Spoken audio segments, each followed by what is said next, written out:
Alright, we've got a Radom P-64. Little Eastern Bloc made pistol.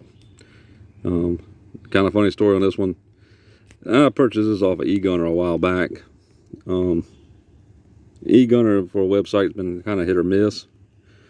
About 1 out of every 5 guns I get a decent firearm for the money, and then got a few that are real about what you expect, and then you always end up with one or so that's really ain't described very well. Unfortunately, you know, the eGunner auctions, there's not a lot of detail. They just kind of tell you, oh, non-functioning.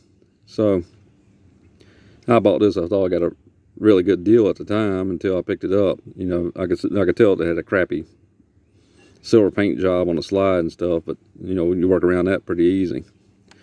So anyway, I put the bid in and won this particular firearm, and I could tell prior that that was missing the safety on it. Well, after getting the firearm, I realized that that safety is made out of a really precious material called unobtainium. I looked high and low on every internet source I could think of to try to find a safety, and I wasn't the only person looking for them, and it seems like that's a common issue of these firearms, of missing the safety. So I could see that beforehand. What I didn't see was the whole daggone slide had been gutted, because the pictures are not very well on that particular website.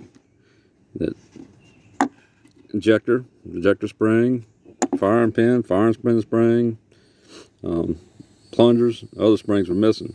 Lower half of the firearm's in good shape. Anything inside that slide's gone.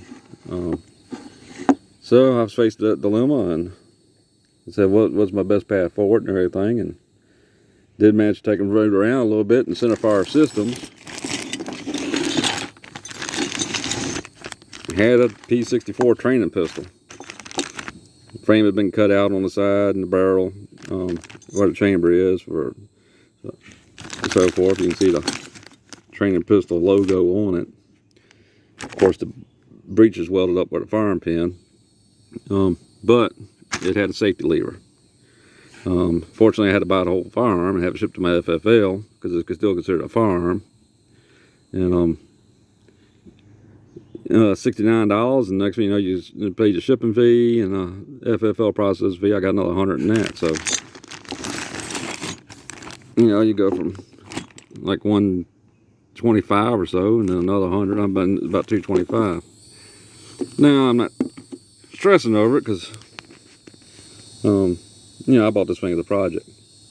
I was able to locate a good website for you folks that might have a P-64 looking for parts. RTG Supply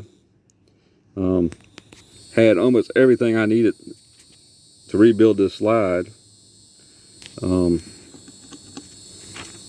available, and it was new original stock. So getting ready to launch this project, see how it goes. I got to break this one all the way down like I did the training pistol. You know, work on getting this crappy silver paint off of there, and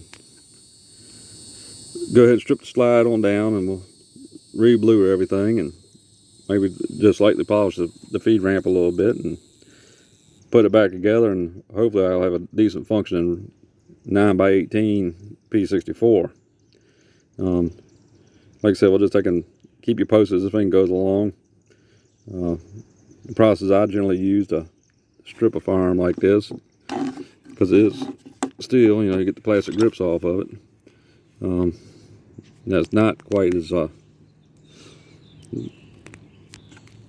have negative effects on most firearms. As you know, I still use the old naval jelly type stripper. You know, balloon is a form of rust, and naval jelly removes rust. It'll get you down to the barrel metal, and you just lightly polish it, and you don't lose your marks, serial numbers and stuff. And you don't, you know, people go in and a lot of times sand firearms, and they round corners off, and if you know what you're looking for, you can see that they've been tinkered with. Generally, like I said, I use naval jelly. We'll get it back down to bare metal, and hopefully this 4th of July weekend I'll have some time to get all this done and get it blued and put back together, and we'll see what we got. I'll keep you all posted as things go along. And be sure to subscribe if you like the content of these videos. And comments are always welcome. Thank y'all.